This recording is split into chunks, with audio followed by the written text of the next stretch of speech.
దాని మీద ఎన్ని రకాలుగా అడ్డంకులు సృష్టించాలనేటువంటి కార్యక్రమాలు చేశారు అనేటువంటిది మనం అనేక సందర్భాలు చూసాం. అనేక కోర్టులకు వెళ్ళారు, అనేక పర్యావరణానికి సంబంధించినటువంటి కేసులు వేశారు. వీటినన్నిటినీ కూడా అధిగమించి ప్రభుత్వం చేపట్టేటువంటి కార్యక్రమాలని, ప్రభుత్వం చేపట్టేటువంటి నిర్మాణాలని పూర్తి చేసేటువంటి కార్యక్రమం చేసి దాదాపు 4-5 నెలల క్రితం వాటిని ముహూర్తానికి సంబంధించి మంచి రోజు అని చెప్పి వాటిని ప్రారంభించేటువంటి కార్యక్రమాన్ని కూడా ఆ రోజు మేము చేయడం జరిగింది. అయితే ఇప్పుడు చేస్తున్నటువంటి దుష్ప్రచారం అంతా కూడా అదేవో సొంత భవనాల్లాగా, ఈరోజు ప్రభుత్వం వారు ఉన్నారు, ప్రభుత్వంలో వారు ఉన్నటువంటి సందర్భాలు, ప్రభుత్వం దాన్ని ఏ రకంగా ఉపయోగించుకోవాలనేటువంటిది చూడడం మానేసి రేపు రానటువంటి కాలంలో రాష్ట్రపతితో లేకపోతే గవర్నర్ గారు లేకపోతే ఇతర పెద్దలో వచ్చినప్పుడు దాన్ని ఏ రకంగా ఉపయోగించుకోవాలి అనేటువంటిది చూడడం మానేసి దాన్ని ఇంకా జగన్మోహన్ రెడ్డి గారు ఇల్లులాగే చిత్రీకరించేటువంటి ప్రయత్నం చేయడం అనేటువంటిది సమంజసం కాదు. దాన్ని తీవ్రంగా ఖండిస్తూ ఉన్నాం. ముఖ్యంగా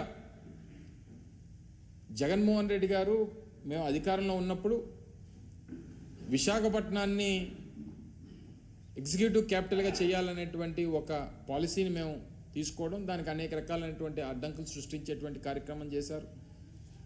మళ్ళీ అధికారంలోకి వస్తే ఇక్కడి నుంచి పరిపాలన మొదలు పెట్టాలనేటువంటి ఒక నిర్ణయాన్ని ఆ రోజు జగన్మోహన్ రెడ్డి గారు ప్రకటించడం జరిగింది. సరే, ఎన్నికల్లో వచ్చినటువంటి ఫలితాలు దాన్ని ప్రజాస్వామ్యంగా అంగీకరించి వారికి అధికారం వచ్చింది. సరే, వారు ఇప్పుడు నిర్ణయం తీసుకున్నారు, నిర్ణయం తీసుకున్న దాని ప్రకారం వారు చేసుకుంటారు. విశాఖపట్నం అనేటువంటిది ఉమ్మడి రాష్ట్రం ఉన్నప్పటి నుండి, హైదరాబాద్ రాజధానిగా ఉమ్మడి రాష్ట్రానికి ఉన్నప్పటి నుంచి రెండో అతిపెద్ద నగరంగా అభివృద్ధి చెందినటువంటి ప్రాంతం విశాఖపట్నం. దానికి సంబంధించి గతంలో మేము ప్రభుత్వంలో ఉన్నప్పుడు ఒక స్టేట్ గెస్ట్ హౌస్ మన భీమిలి రోడ్లో దగ్గర నిర్మాణం చేయాలని చెప్పి నిర్ణయం తీసుకున్నప్పుడు కూడా దాని మీద కూడా కోర్టులో కేసులు వేసి దాన్ని అడ్డుకునేటువంటి ప్రయత్నం చేశారు. జగన్మోహన్ రెడ్డి గారు విశాఖపట్నానికి రాజధానిగా ప్రకటన చేసిన తర్వాత ఆ నిర్ణయంతో ముందుకు వెళ్ళాలనేటువంటి ఆలోచన చేసినప్పుడు దాని మీద ఒక కమిటీ మేము ఆ రోజు ముఖ్యమైనటువంటి ఐఏఎస్ అధికారులందరినీ కూడా, సీనియర్ ఐఏఎస్ అధికారులతో ఒక కమిటీ వేయడం, వారు కూడా దానికి సంబంధించి ఈ భవనం అయితే బాగుంటుందనేటువంటి అభిప్రాయాన్ని తెలియజేయడం, సబ్సిక్వెంట్గా వచ్చినటువంటి రాజకీయ పరిణామాలు, ఎన్నికల ఫలితాలు, ప్రజలు తీసుకున్నటువంటి నిర్ణయాలు, ఇవన్నీ కూడా చూసిన తర్వాత ఇప్పుడు దాన్ని ఏ రకంగా ఉపయోగించుకోవాలనేటువంటిది ఇప్పుడు ఉన్నటువంటి ప్రభుత్వం ఆలోచన చేయాలి తప్ప ఇంకా తీసుకుని వచ్చి జగన్మోహన్ రెడ్డి గారి మీద, వైఎస్ఆర్ కాంగ్రెస్ పార్టీ మీద బురద జల్లడం అనేటువంటిది ఎంతవరకు సమంజసం అనేటువంటిది వారు ఆలోచన చేయాలి. నేను కూడా మా పార్టీ తరపున మాట్లాడాల్సి వస్తేనో, ప్రజల తరపున మాట్లాడాల్సి వస్తేనో, ముఖ్యమంత్రి చంద్రబాబు నాయుడు గారు 2014 నుంచి 19 వరకు ఏ రకంగా ప్రభుత్వ ధనాన్ని, ఈరోజు ప్రభుత్వానికి సంబంధించినటువంటి భవనాలు నిర్మిస్తేనో, ఒక డిపార్ట్మెంట్కి సంబంధించినటువంటి నిర్మాణాలు, శాశ్వత నిర్మాణాలు నిర్మిస్తే దీన్ని ఈరోజు ప్రజలకి తప్పుదోవ పట్టించేటువంటి ప్రయత్నం వారు చేస్తున్నటువంటి క్రమంలో చంద్రబాబు నాయుడు గారు 2014 నుంచి 19 వరకు ముఖ్యమంత్రిగా ఉన్నప్పుడు ఎంత ప్రభుత్వ ధనాన్ని దుర్వినియోగం చేశారనేటువంటిది కూడా మాట్లాడాల్సినటువంటి పరిస్థితి వస్తుంది. వారు హైదరాబాద్లో జూబ్లీహిల్స్లో వారి సొంత భవనాన్ని నిర్మించుకునేటువంటి క్రమంలో వారి కుటుంబ సభ్యులందరినీ తీసుకొని వెళ్ళి ఒక ప్రైవేట్ హోటల్లో పెట్టి కోట్లాది రూపాయలు ప్రైవేట్ హోటల్కి చెల్లించినటువంటి సందర్భాలు. సరే, ఇవన్నీ ప్రభుత్వంలో ముఖ్యమంత్రులుగా ఉన్నప్పుడు కొన్ని సెక్యూరిటీ రీజన్సో లేకపోతే ఇతర వారికి ఉన్నటువంటి ప్రయారిటీసో, ప్రోటోకాల్స్ ప్రకారం కొన్ని నిర్ణయాలు తీసుకుంటుంటారు.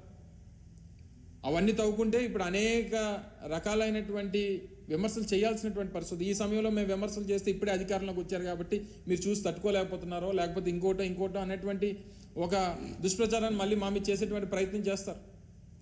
నేను వాడి జోలికి వెళ్ళను.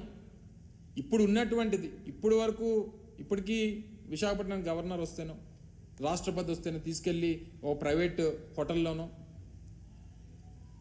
లేకపోతే కేంద్ర ప్రభుత్వానికి సంబంధించినటువంటి గెస్ట్ హౌస్లోనే పెట్టాల్సినటువంటి పరిస్థితి ఇప్పటి వరకు ఉంది. ఇప్పుడు వాడండి, దాన్ని వినియోగించుకోండి. రేపు విశాఖపట్నాన్ని ఆర్థిక రాజధానిగా దీన్ని తయారు చేసేటువంటి బాధ్యత తీసుకుంటామని చెప్పి మొన్ననే ముఖ్యమంత్రి గారు ప్రకటించారు కదా. అనేక మంది ప్రముఖులు వచ్చేటువంటి అవకాశం ఉంది. విశాఖపట్నం ఈస్టర్న్ నేవల్ కమాండ్కి మనం హెడ్ క్వార్టర్గా ఉన్నటువంటి క్రమంలో అనేక సందర్భాల్లో రాష్ట్రపతులు, అనేక సందర్భాల్లో ప్రధానమంత్రి గారు వచ్చేటువంటి సందర్భాలు ఉన్నాయి. ఉపరాష్ట్రపతులు మొన్న గతంలో మన మెడికల్ ఏఎంసీకి సంబంధించినటువంటి ఫంక్షన్కి వచ్చారు, 100 years ఫంక్షన్కి. అనేక సందర్భాల్లో దేశానికి సంబంధించినటువంటి ప్రముఖులు వస్తుంటారు. అనేక మంది దేశ విదేశాల నుంచి వచ్చినటువంటి ప్రతినిధులు వస్తుంటారు. వినియోగించండి. జగన్మోహన్ రెడ్డి గారు ఉండరు రేపు నుంచి వచ్చి, లేదా వైఎస్ఆర్ కాంగ్రెస్ పార్టీ నాయకులు ఉండరే అందులో. ప్రభుత్వానికి సంబంధించి టూరిజం డిపార్ట్మెంట్కి సంబంధించినటువంటి నిర్మాణాలు, దాన్ని ఏ రకంగా వినియోగించుకోవాలనేటువంటిది చేయండి. 4-5 బ్లాకులు ఉన్నాయి అందులో. అది ప్రజలు వినియోగిస్తారా, లేకపోతే టూరిజం వినియోగిస్తారా, లేకపోతే ప్రభుత్వం సంబంధించినటువంటి అతిథి గృహాలుగా వినియోగిస్తారా అనేటువంటిది నిర్ణయం తీసుకోండి. మీ విధానం ప్రకారం అమరావతిని రాజధానిగా కొనసాగించాలనేటువంటి నిర్ణయం తీసుకున్నారు. గుడ్, మీకు అధికారం వచ్చింది, మీరు నిర్ణయం తీసుకున్నారు. గతంలో మేము చెప్పినట్టుగా నిర్ణయం మంత్రి గారు మాట్లాడుతూ 1,00,000 కోట్ల రూపాయలు ఖర్చు అవుతుంది అనేటువంటి మాట మాట్లాడారు. మేము ఆ మాట మొదటి నుంచి చెప్తున్నాను. ఈ 5 సంవత్సరాలు అయ్యేసరికి ఆ 1,00,000, 2 లక్షల కోట్లు అవ్వచ్చు. సరే, ఏదైనా మీ ప్రభుత్వం ఒక నిర్ణయం తీసుకుందా, నిర్ణయం ప్రకారం వెళ్తుంది. ఈ చేసేటువంటి క్రమంలో ఎందుకు అనవసరంగా తీసుకుని వచ్చి జగన్మోహన్ రెడ్డి గారిని ఇంకా మా పార్టీ మీద దాన్ని రుద్దేటువంటి ప్రయత్నం చేస్తున్నారో నాకు అర్థం కావట్లేదు. దాదాపు గత 5 సంవత్సరాలు 2014 నుంచి 2019 మధ్యలో 5-6 వేల కోట్ల రూపాయలు అమరావతి మీదుగా కేవలం తాత్కాలిక భవనాల మీద ఖర్చు పెట్టారు. తాత్కాలిక భవంతులు కట్టి వేల కోట్ల రూపాయలు ఖర్చు పెట్టేటువంటి కార్యక్రమం చేశారు. ఇది శాశ్వత నిర్మాణాలు. అవి ప్రభుత్వానికి సంబంధించింది, ప్రభుత్వం వినియోగించాల్సినటువంటి అవసరం ఉంది. ప్రభుత్వం దానికి సంబంధించినటువంటి నిర్ణయాలు తీసుకోవాల్సినటువంటి అవసరం ఉంది. అవి తీసుకోవడం మానేసి ఊర్లో వెనకాతలు ఉన్న కార్యకర్తలందరినీ కూడా అందులోకి తీసుకుని వెళ్ళిపోయి రేపు చీఫ్ గెస్ట్లు ఎవరన్నా వస్తారు, పెద్దలు ఎవరన్నా వస్తారు, రాష్ట్రపతి వస్తారు, లేకపోతే ప్రధానమంత్రి వస్తారు. మీరు మొత్తం అంతా కూడా కెమెరాలో ప్రతి ఒక్కరికి చూపించారు అంతనా. అంటే ఒక చీఫ్ గెస్ట్లో లేకపోతే విఐపీసో వివిఐపీసో ఉండేటువంటి దాన్ని ఆ బ్లూ ప్రింట్ అసలు బయటికి వెళ్ళడానికి లేదు. గతంలో మేము ప్రారంభించినప్పుడు కూడా మీరు అందరూ అడిగారు. నేను మంత్రిగా ఉన్న ప్రారంభంలో నేను కూడా పాల్గొన్నా.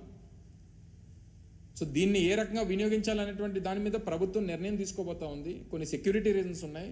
డెఫినెట్గా నిర్ణయం తీసుకునేటువంటి క్రమంలో మళ్ళీ మీ దృష్టికి తీసుకొస్తాం అనేటువంటి మాట మీకు చెప్పాం. సో ఇవన్నీ మానేసి ఏదో మనకి అధికారం ఇచ్చారు కదా అని చెప్పి ఎక్కడికన్నా చూపించమనండి, అన్నిని అలాగే చూపించమనండి. గతంలో మేము 5 సంవత్సరాల్లో చేసినటువంటి అభివృద్ధి కార్యక్రమాలు కూడా అలాగే ఆ శాసనసభ్యుల్ని తీసుకొని వెళ్ళి చూపించమనండి. భోగాపురంలో ఇంటర్నేషనల్ ఎయిర్పోర్ట్ నిర్మాణం జరుగుతోంది, చూపించమనండి. ఇదిగో మీ 5 సంవత్సరాల్లో మీరు ప్రారంభించినటువంటి కార్యక్రమాలు, చేస్తున్నటువంటి పనులు ఇగో ఇవి చేశారు, మీరు చూపించమనండి. లేకపోతే మెడికల్ కాలేజ్ చూపించమనండి, విజయనగరం మెడికల్ కాలేజ్ చూపించమనండి. లేకపోతే ఉద్యానంలో కట్టినటువంటి హాస్పిటల్ చూపించమనండి, లేకపోతే వాటర్ ప్రాజెక్ట్ చూపించమనండి, లేకపోతే పాడేరులో మన మెడికల్ కాలేజ్ నిర్మాణం, నర్సీపట్నంలో మెడికల్ కాలేజ్ నిర్మాణం,